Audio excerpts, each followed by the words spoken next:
peut-on faire corps avec la mémoire?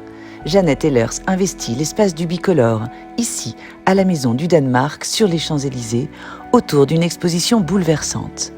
À la croisée de ses racines trinidadiennes et danoises, l'artiste nous invite à un périple introspectif et métissé, explorant l'histoire coloniale des Caraïbes dans un hommage vibrant aux héritages de la diaspora africaine.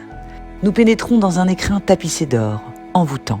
L'or, ce métal inaltérable, sans doute le plus précieux.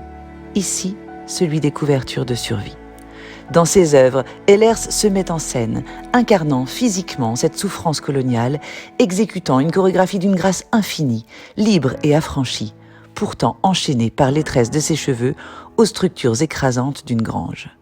Un hommage magistral à Pearl Primus, dans lequel les cheveux de l'histoire se mêlent aux attaches aliénantes du colonialisme. De la révolte à l'intime, Ehlers renverse les rôles avec cette installation troublante, plaçant des scènes d'insurrection du monde entier, diffusées en boucle sur des smartphones, au cœur d'un autel sacré célébrant le temps, celui de la transmission, de la féminité, de la résistance. Baissons les yeux, au sol se dessinent les contours d'un visage familier, celui de l'icône brésilienne Escrava Anastasia, esclave affranchie punie d'un masque de fer. Ici, devenu charbon sous le geste de l'artiste, combustible et volatile, prenant ainsi la mémoire à contre-pied.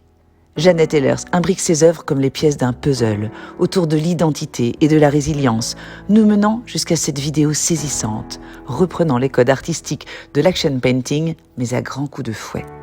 Une œuvre puissante et silencieuse qui nous rappelle que l'histoire n'est pas passée, nous invitant à écouter les échos de demain qui résonnent déjà en nous.